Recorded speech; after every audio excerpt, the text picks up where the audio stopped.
lesson? Yes. Yeah, we will. We're going to do a lot of our journal stuff. I will try and get a system down where your journals are on a clipboard. For today, we'll probably have to get some clipboards, or you can actually we're going to do a lot of work on the floor. So when I say we'll go get clipboards, we'll do it not right this instant, okay? So I want you, don't worry about writing anything right this second. I want you to look at your notes that you've already taken. And I think we took some notes on some sounds that we heard, both indoors and outdoors. And then the other thing we did is we talked a little bit about how we make these sounds, right?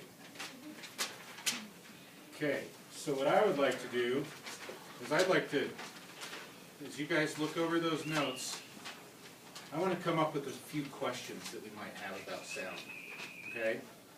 So look through your notes, and a question might be,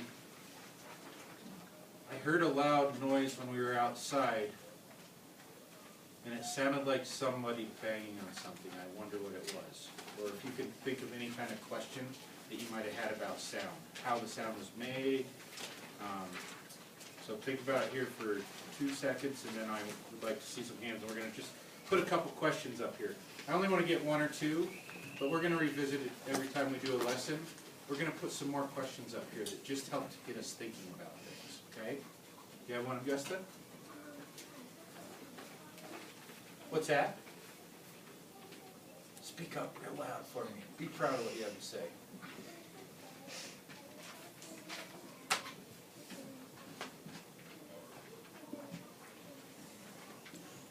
Okay. Was that a question?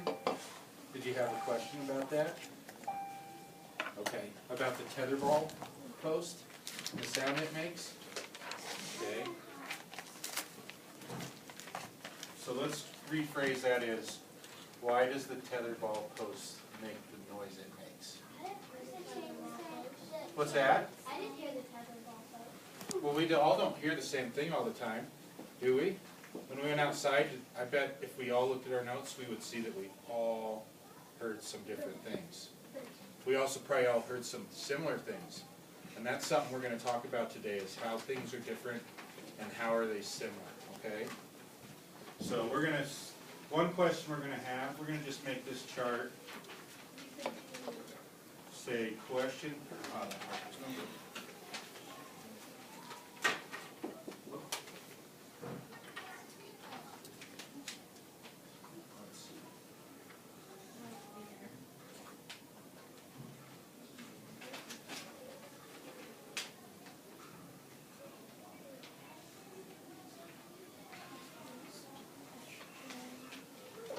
Does anybody have a real general question about sound?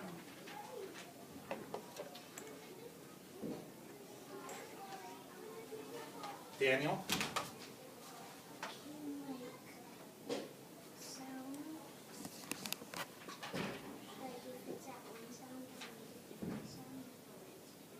So how do we have different sounds? That'd be a good, is that kind of what you're trying to say?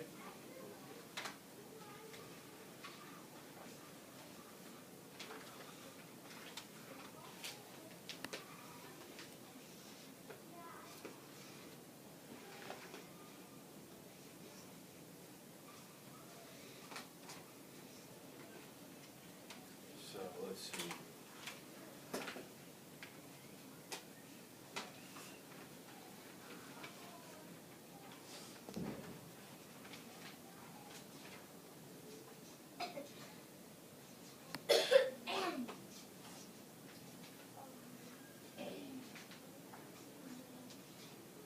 I'm just going to change that to how do we make sound, because I think that's a good general question for us to explore. Ian. Wait, can you do a question that you already know the answer to? Sure. And one that might Don't not tell us the be answer though, just tell us the question, okay? So what's your question? What makes feedback? What makes feedback?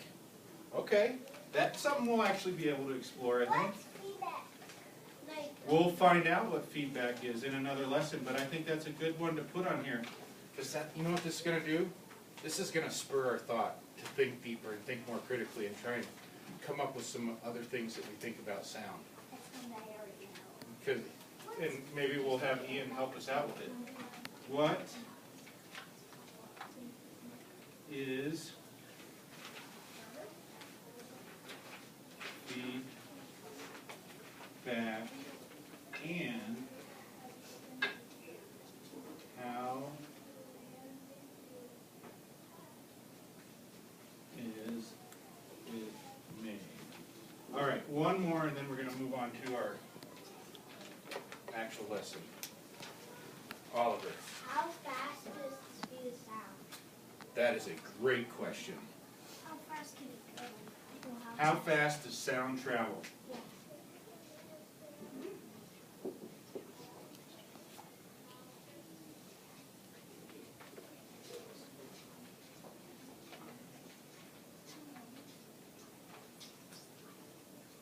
All right, so those are some great questions, and we're going to keep a running list of questions. And the reason I started off with this poster is because this is what I need you guys to do throughout the entire lesson. I want you always to be coming up with questions, okay? So a lot of the notes that you have in your journals, I want it to be in the forms of questions. Anything you don't understand something, write that down, okay? Because we want to answer those questions. That's what inquiry helps us to do, okay? If you have questions, we can use our inquiry to figure out the answer to those questions. Because you know, the reason we use inquiry, if we work hard to figure out what the answer is, we're going to remember it for the rest of our life. If you were to just come up and ask me that question, you'd probably hear it, it'd go into your short-term memory for a little bit, but you'd probably never recall it when you're 30 years older, okay? So when you do hands-on stuff, you tend to learn things a lot. All right. So what we're going to do today is we are going to explore sound a bit by the use of this tool right here. Yeah. So does anybody know or have they seen one of these before? What is that? It's for? Don't just blurt out. Just put your thumb up on your chest if you know what this is or have seen one of these.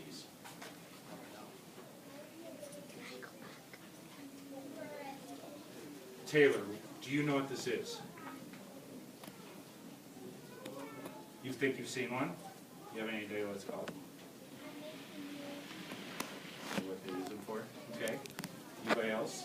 Put your Maeve.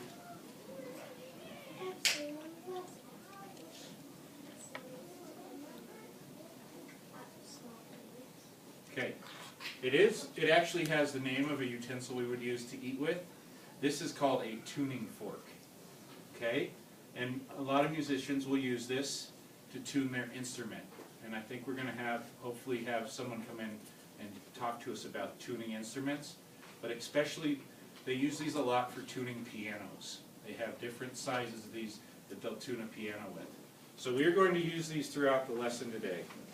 Now these are very important because they're kind of a precise tool that has to stay in its shape or it won't work anymore. Okay? So we have to be, even though it's made out of metal and it looks pretty strong, we have to treat this tool with respect. Okay? Just like we treat our books with respect and we make sure we take care of our books, we're going to need to take care of this tuning fork. Okay? So I'm going to show you the way that we use it, and then we're going to talk about a few ways that we don't use it. Okay?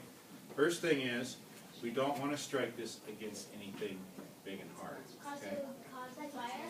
Because it could cause this to chip off a little piece of it, or it could bend it and then it won't work properly.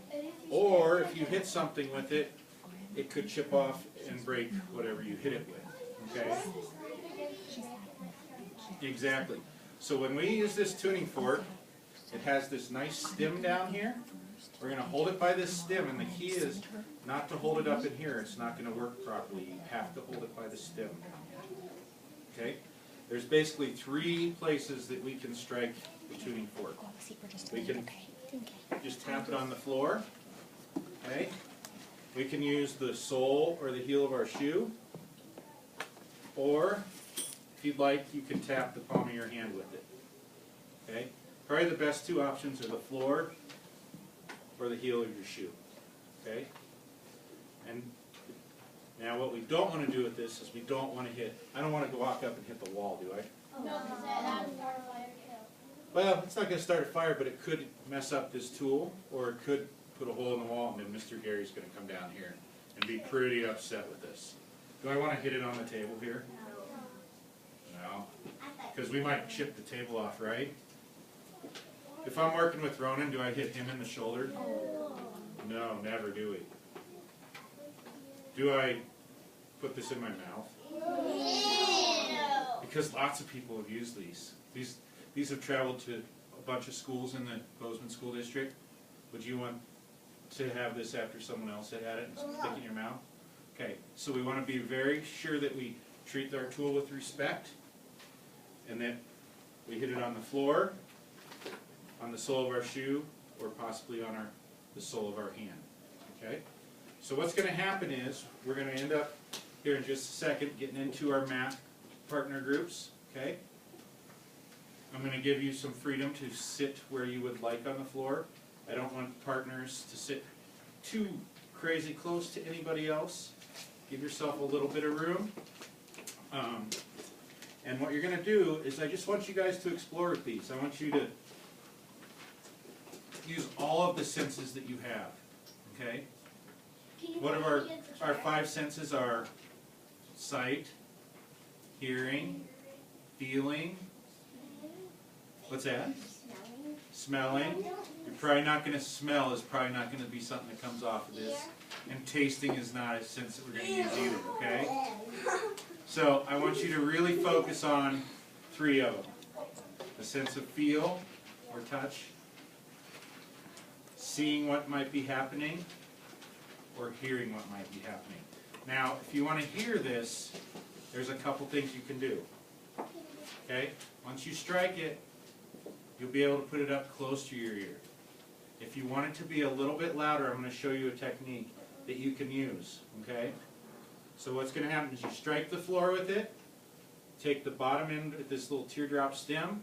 After you strike it, you're going to hold it right up here. There's a little bone right here.